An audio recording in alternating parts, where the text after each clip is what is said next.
Efisien lagi kalau kita ngasih makan 1000 hasilnya 2000. Itu efisien, kan begitu ya? Nah, jadi kita ngomongin efisiensinya bagaimana. Kita ngasih makan sama-sama konsentrat 10 kilo ke semua sapi. Ngabut, kalau saya boleh tanya nih ya, sekarang yang kita lakukan ini kan kita punya sapi 10 ekor di kandang, 10-10-nya dikasih konsentrat 10 kilo, ya kan? Ada yang bikin 15 liter, ada yang bikin 10 liter, ada yang bikin 2 liter, nah, macam-macam ya. Nah, kalau saya pinginnya dikasih 10 kilo semuanya hasilnya minimal 10 liter sampai 15 liter di atasnya itu. Kalau rumusnya kan selama ini yang diajarkan ke kita, 1:2 Pak ya. 1 kilogram konsentrat, 2 liter susu, ajarannya. Tapi menurut panjenengan, kalau misalnya bakatnya itu adalah 1:10, 1 kilogram konsentrat jadi 10 liter, kan itu yang kita cari. Ya kan? Kadang-kadang kalau kita nggak tahu bakatnya, 1 liter, 1 kilogram jadi 2 liter, tidak selalu berhasil rumusnya. Ya kan? Karena kita nggak tahu informasi bakatnya. Oke, jadi hari ini kita ngomongin efisiensi. Yang ketiga ngomongin bisnis model. Bisnis model itu gimana? Kita punya 10 ekor nih. Oke, punya 10 ekor. Mana yang lebih menguntungkan? Model yang pertama, 10-10-nya laktasi. Oke. Yang kedua, 10-10-nya darah bunting. Yang ketiga, 10-10-nya sapi kosong, sapi gak meteng. Atau model yang keempat, 10-10-nya pedet. Mana yang lebih menguntungkan? Ada yang ngomong produksi, ada yang ngomong darah bunting. Sekarang saya rubah. Kita punya 10 ekor. Mana yang lebih menguntungkan? Yang pertama, 10-nya laktasi. Oke. Yang kedua, yang laktasi cuma 2. Yang lainnya nggak laktasi. Yang ketiga, yang laktasi separuh, yang tidak laktasi separuh. Yang menguntungkan yang mana? Yang laktasi semuanya. Nah, itu bisnis model, Pak. Jadi kita tidak bisa ngomongin cuman sapinya banyak produksinya, tapi panganannya keliru, gak efisien. Apalagi sapinya banyak produksinya, tapi mek siji. Yang nggak produksi 10, ya nggak menguntungkan. Jadi tiga-tiganya kita pakai. Setuju ya? Nah, kita mencoba untuk belajar dari luar negeri lah. Kenapa sih kok kita mikir, kalau saya tanya, menurut panjenengan, negara yang manajemen sapi perahnya paling maju mana negaranya? Menurut panjenengan? Pak Abdi? Australia? Australia mana lagi? New Zealand? Kanada? Amerika? Indonesia? Gitu ya. Lo ora apa-apa. NKRI harga mati yo. Oke deh, saya coba tunjukin ya negara-negara yang menurut panjenengan tadi disebutkan bagus. Di New Zealand, dalam waktu 100 tahun mereka bisa merubah sapi yang dulunya produksinya 118 kg per laktasi jadi 336, naik 3 kali lipat. Oke. Di Amerika, mereka bisa bikin sapi yang jumlahnya lebih sedikit tapi produksinya lebih banyak. Bisa? Kira-kira kita mau nyontoh gitu enggak kira-kira ini? Pengen ya Pak ya?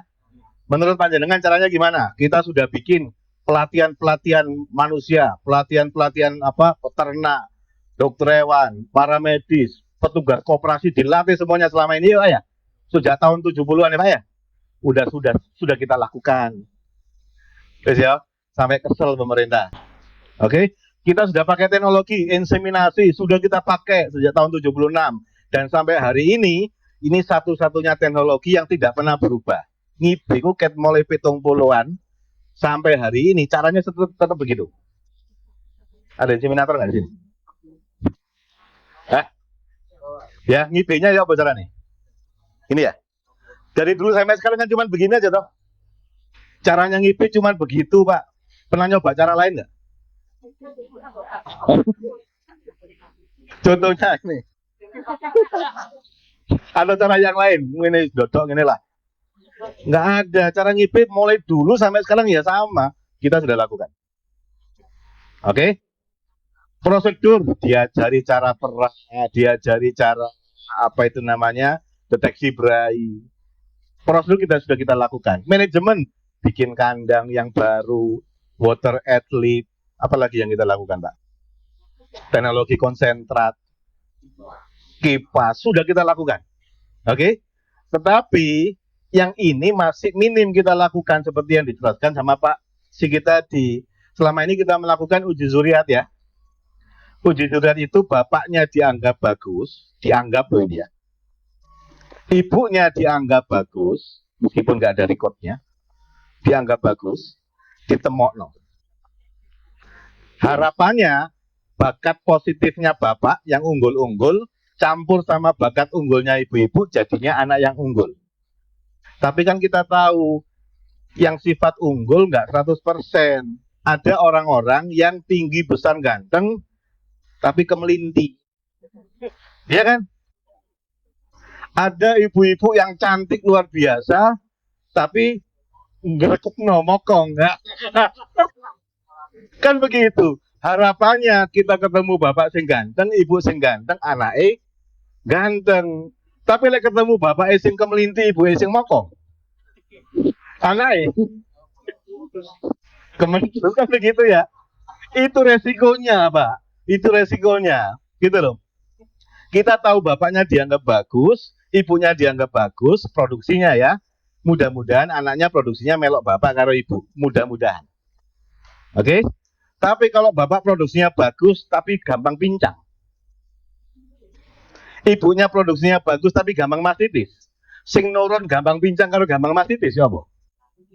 Anaknya apa? Kan itu jadi masalah ya. Itu yang selama ini kita lakukan. Sehingga kalau di Amerika mereka buat rumus. Kalau yang kita lakukan seperti ini, maka tingkat akurasinya antara 0% sampai maksimal cuma separuh saja. Karena dari sifat itu yang diturunkan separuh bapak, separuh ibu. Kenapa kok bisa 0%? Karena kalau kita nggak tahu bapaknya punya sifat jelek yang mana, ibunya nggak tahu punya sifat jelek yang mana, anaknya nggak keturunan yang bagus-bagus, yang jelek. Kan kita ingin tahu, kalau bapak punya sifat bagus ya, bagus itu ya apa sih? Gampang, produksi bagus. Kan kita ingin tahu, apakah bakat bagusnya itu betul-betul diturunkan apa enggak? Kan gitu ya. Kan kita pengen tahu tuh. Kalau ibunya punya bakat bagus, kita pengen tahu juga bakat bagusnya betul-betul diturunkan apa enggak. Kan kita pengen tahu ya. Nah, pertanyaannya caranya gimana ini? Makanya Pak Sigit, orang-orang pinter-pinter seperti Pak Sigit ini menemukan marka namanya Pak. Apa ya istilahnya? Penanda. Mereka menemukan penanda. Oh, oleh penandai produksi gambari abang. Anaknya dites, ono abangnya apa enggak? Begitu. Kalau yang kita anggap yang bagus itu adalah mudah berai, seperti tadi ada berapa Pak? Ada berapa marka? Ada 4 marka. Tidak gampang stres, berainya bagus, produksinya bagus, sama Pak? Oh, imunitasnya agak gampang sakitnya bagus. Tes ke anaknya betul-betul diturunkan apa enggak? Itu yang dilakukan sama Pak Sigit, Pak. Nah, selama ini Pak Sigit waduh nang Jerman belajar seperti itu. Pertanyaan saya, tahun berapa Pak? 2011 tuh Pak. Sudah 12 tahun yang lalu Pak ilmunya Pak Sigit itu Pak. Siapa panjenengan yang tahu 2011 ada yang seperti itu? Lah rugi kita ya. Punya orang seperti ini kok nggak di apa boleh ngarani ya? Dieksploitasi kan gitu ya. Gitu ya. Nggak diviralkan kan kita yang rugi Pak. Oh selama ini kita ngomongin engkel-engkelan karo Brante. Gitu ya Pak ya. Oke, ini yang coba kita coba lakukan. Apalagi kita sekarang ini kan PMK nih. Jadi kalau PMK mau beli sapi meskipun punya duit cari sapi ya wedi ya Pak ya. Kita mau beli sapi ini punya masalah apa enggak kita nggak tahu. Jadi akhirnya kita punya keterbatasan jumlah sapi. Kita mau beli sapi impor cuma 60 juta. Repot Pak. Dihitung-hitung pakai kalkulator merek sembarang, salah terus, ya kan ya, nggak masuk akal harganya, ya PMK. Kita ini tinggal di tropis di Indonesia, panas luar biasa. Dan kita sama-sama tahu sapi FH itu tidak tahan panas, ya. Lah wong kita tinggal di daerah panas, kalau kita datangin sapi yang tidak tahan panas, ya stres, ya macam-macam ya. Kita juga tahu karena kita tinggal di daerah tropis, bakteri berkembang biak lebih gampang, sapinya gampang mastitis. Artinya apa, Pak? Jadi kesimpulannya adalah kalau kita mau beternak sapi perah di Indonesia pasca PMK, pasca LSD, dan hari ini ada antraks. Nah, tadi kan Pak Abdi bilang antraks loh ya. Ancaman macam-macam, berarti kan kita harus milih. Kalau kita punya sapi, panjenengan wajib pilih sapi yang paling ekonomis. Gini betul. Jangan asal punya banyak sapi tapi gak ekonomis. Apalagi kita ngomong sapi perah. Pilih sapi yang paling ekonomis. Mari kita definisikan. Yang dimaksud sapi yang ekonomis itu ya nopo. Udah punya usul nggak? Makannya sedikit, produksinya banyak. Lah perlu gak usah mangan, produksinya banyak. Oke, ya wes ya. Sapi yang punya feed conversion rate-nya bagus. Apalagi yang kita inginkan.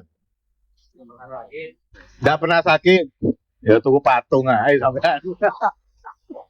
Ojo nggak pernah sakit, tidak gampang sakit. Oke, gampang meteng. Apa lagi tau? Calving intervalnya bagus. Apa lagi yang kita inginkan? Service per konsepnya bagus, berarti gampang bunting lah ya. Apa lagi? Cina. Oke. Bener. Tadi Pak Sigit bilang, ada berapa bakat tadi Pak? Ratusan ya, sing traits tadi. Bakat itu kita sebut traits. Ada ratusan yang sudah diidentifikasi dan sebagian besarnya sudah ngomong gen. Loh Pak, kita ngomong gen sekarang. Ya cari sapi yang ekonomis. Pertanyaannya kan sama. Kalau begitu, kalau kita sudah punya permasalahan, sudah punya ide, sudah punya keinginan, pertanyaan saya, gimana caranya mengetahui? Sedini mungkin. Kalau perlu, sejak sapi lahir langsung tahu. Gak usah ngenteni ulang tahun. Pertanyaan saya ya, caranya tahu bagaimana sedini mungkin. Kalau sudah tahu bakatnya, terus kita mau pakai manajemen yang bagaimana? Kalau kita tahu sapi-sapi yang kita punya itu nggak tahan panas, kira-kira manajemennya bagaimana? Pakannya dikasih anti stres, ya, kandangnya dikasih semprotan sama fan. Apalagi air minumnya ad libitum. Kalau kita tahu sapi-sapi yang kita pelihara tahan panas, gimana? Apa manajemennya? Orang usah tuku kipas angin, ya Pak ya, ya gitu kan? Nggak usah disemprot-semprot sapinya. Wis cukup, wong sapi gampang tahan panas kok. Kalau kita tahu sapi-sapi kita tuh produksinya bagus, apa yang harus kita lakukan? Suplemen tambah energi buat pakannya. Kan begitu ya? Dicarikan pejantan yang juga bakatnya bagus. Kan begitu ya? Itu manajemen, Pak. Kalau kita tahu bakatnya, yang jadi masalah kan kita nggak tahu bakatnya nih. Oke? Nah, baru kemudian kita tahu efisiensinya bagaimana. Ini tadi kan sama Pak Sigit. Ini ada hal yang lain, Pak. Jadi ini apa? Ini sejak tahun 60-an, Pak, sampai tahun 2020.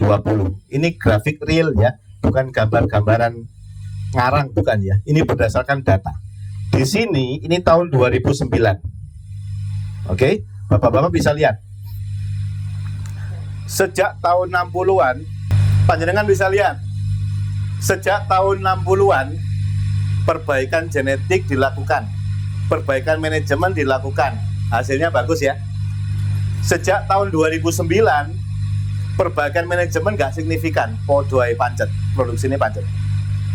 Tapi sejak tahun 2009, sejak ditemukan teknologi analisa DNA, sejak ditemukan teknologi genomik, teman Bapak Ibu bisa lihat percepatannya langsung luar biasa. Oke, performance-nya luar biasa setelah ditemukan teknologi genomik. Dan ini yang dilakukan Pak Sigit sejak tahun 2011. Kita sejak 2011 sampai sekarang ngapain? Ini aja yang kita lakukan. Gini betul. Saya kalau boleh tanya, kapan terakhir Indonesia impor semen beku? Dulu ada ya, saya tahun 89 ya, 89 semen beku dari Kanada ya Pak ya. Setelah itu kapan lagi kita impor semen beku? Nggak ada Pak. Jadi kita ini sejak tahun 90-an, sejak 89 sampai hari ini tidak ada perbaikan genetik. Oke? Kita selama ini selama 89 sampai sekarang engkel-engkelan karo blantik, ngotot lei, lemir, nama tadi Pak. Halus kulitnya, lemir, produksi api. Ya. Kan begitu. Padahal ada dokter nih. Lek dokter engkel-engkelan sama blantik menang siapa? Blantik. Menang ngeyel. Lah kan rugi sekolah di Jerman sampai bertahun-tahun hanya ngomongin masalah lemir, bulunya halus. Ada sudah ya? Oke. Itu yang sebetulnya saya berharap. Kenapa? Ampun, saya cerita sedikit. Kenapa kok saya mau bergabung dengan MOSA? Karena bicara ilmu, Pak. Bapak Ibu selama ini sudah mengenal saya di Deripro, fokusnya pada ilmu, fokusnya pada sains, ya. Dan MOSA ini tidak jualan obat, tidak jualan alat, tidak jualan pakan segala macam, enggak. Itu urusan yang ini tadi ya. MOSA fokusnya pada sains. Nah, yang kita tawarkan sekarang ini adalah ngomongin perbaikan genetik cara nih. Nah, gitu loh Pak. Yang selama ini kita lakukan kan ini nih.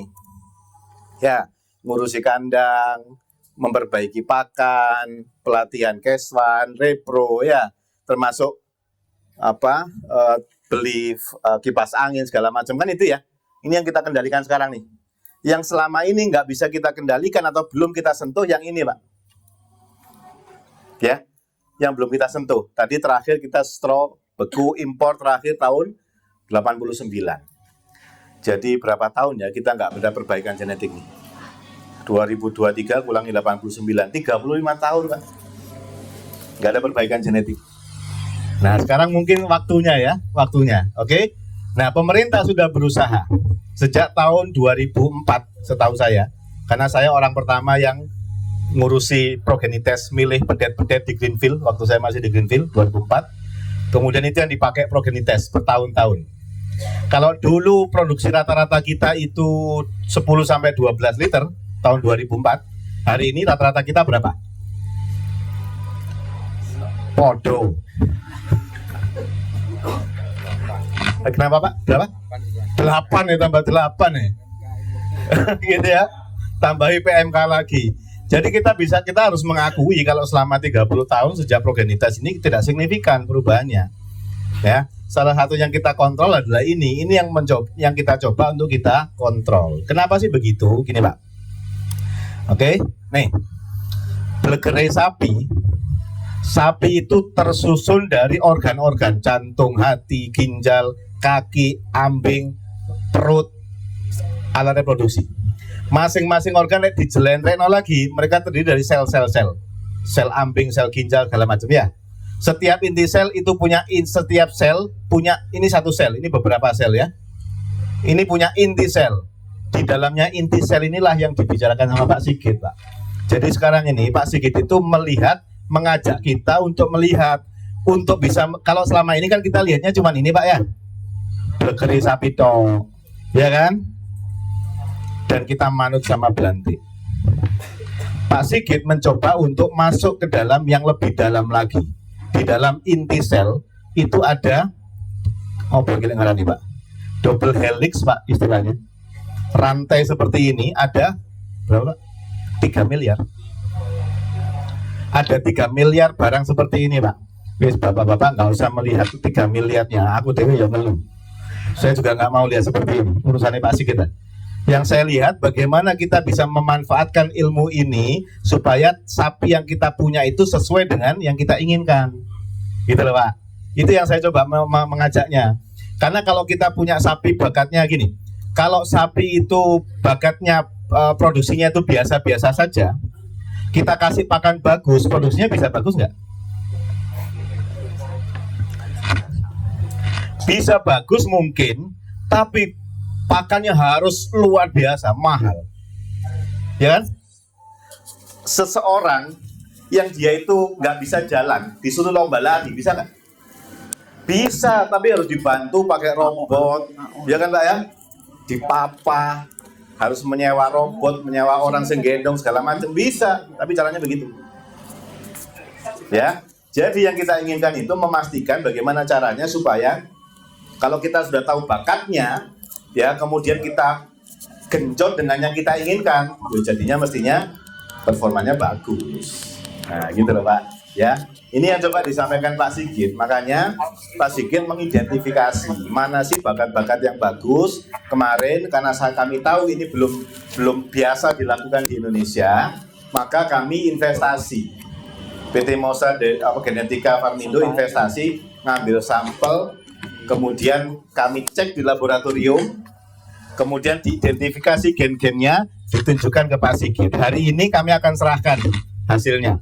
Nah, harapannya nanti seperti ini, harapan kami mudah-mudahan suatu saat kita mengejar ketertinggalan kita nggak sampai 50 tahun tadi Pak Sigit bilang. Kemarin Pak, ini ada cerita lucu. Kan orang Amerika itu suka membangga-banggakan mereka ya. Diceritani recording ini saya tanya Pak. Di Amerika itu recording mulai kapan sih? Sing genah itu. Menurut Pak Jangan kira-kira tahun berapa? Di Amerika. Di Amerika itu mulai recording yang rapi Pak tahun 1905.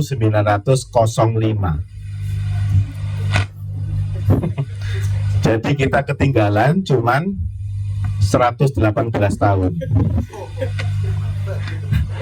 Ya. Mereka sudah nyatet rapi, kita masih bercita-cita untuk bikin Budi Utomo. Ya gitu ya kita ya.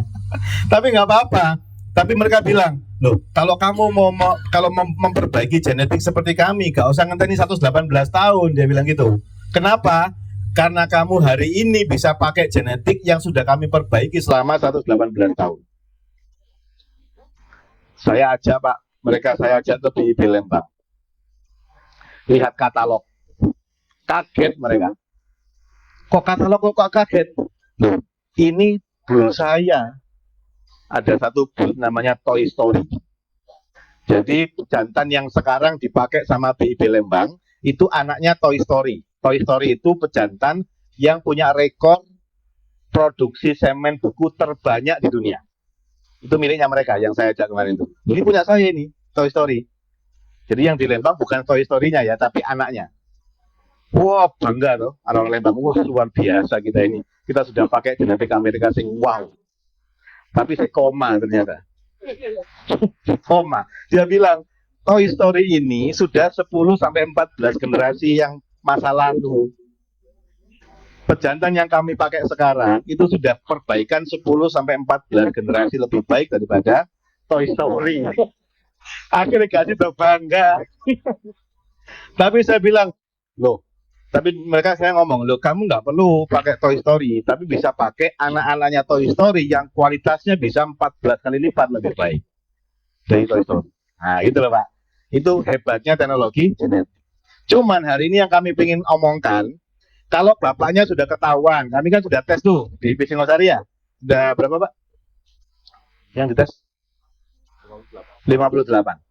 Ada 58 pejantan di BIP Singosari, sudah kami tes DNA, sudah tahu bakat-bakatnya macam-macam. Nanti kita tinggal milih, pengen yang bagaimana. Cuman kalau bapaknya tahu, tapi ibunya nggak tahu, anaknya bagaimana? Iso koyok bapak iso koyok tangga nih. Ya, karena ibunya nggak tahu. Oke?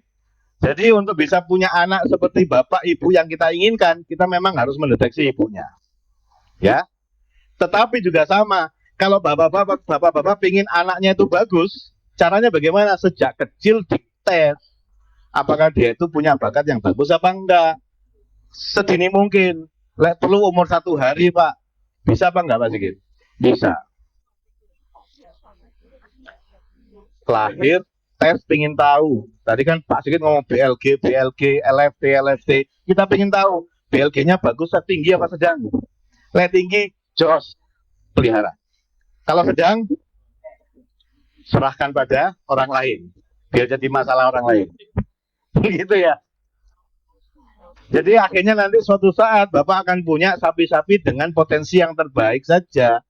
Tidak perlu beli mesin yang harganya 20 miliar. Itu yang coba kami tawarkan ya. Nanti kalau seandainya kita sudah tahu Bapak Ibunya bagus, kita tahu belernya bagus, kan Bapak-Bapak tinggal milih. BPB Singosari menyediakan sapi yang bagaimana nih pejantannya. Nanti kami bisa bantu caranya membaca katalog pejantanku ya apa caranya.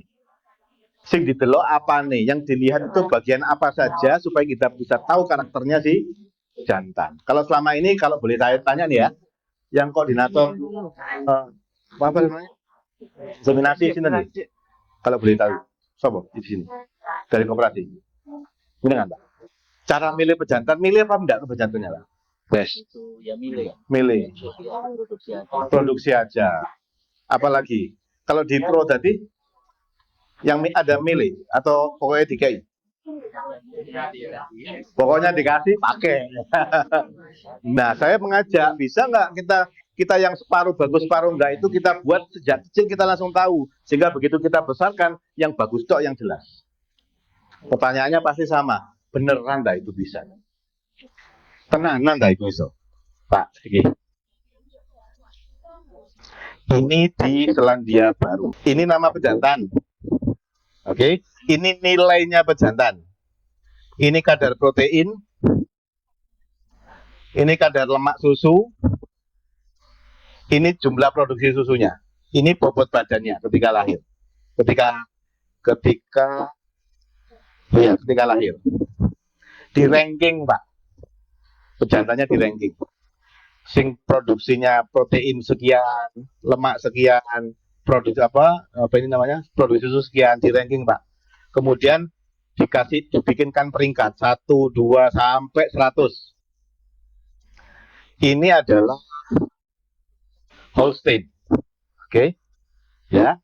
Kemudian dikasih nilai, angkanya saya bacakan ya. Yang paling tinggi 466, kemudian 397, dan paling semakin ke bawah semakin kecil. Ya. Ini adalah pejantan-pejantan yang dibuktikan lewat anaknya. Jadi caranya gimana sih uji suriat itu? Dokter Aris bisa cerita nggak? Ada uji suriat nggak di sana? Yang ada uji suriat di mana ya? Di mana? Ya apa caranya? IB. Dari induk yang pertama. Oke. Hasilnya betina. Oke. Kalau udah bisa di IB kan lagi di IB anaknya, kita lihat lagi produksi susunya juga berapa yang keluar. Lalu sampai cucunya ya, jadi 2 keturunan. Berapa lama prosesnya? 5 tahun. 5 tahun. 5 tahun sejak di IB ya. Itu 5 tahun anaknya loh ya.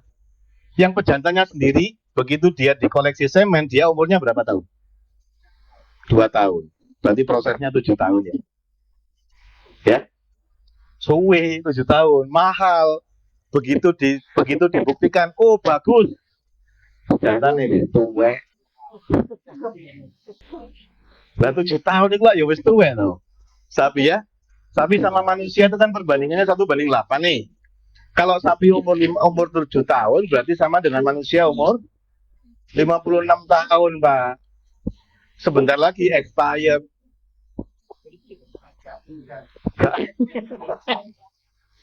Ya sebetulnya uji ini bagus, tapi butuh waktunya lama, 7 tahun gitu loh ya.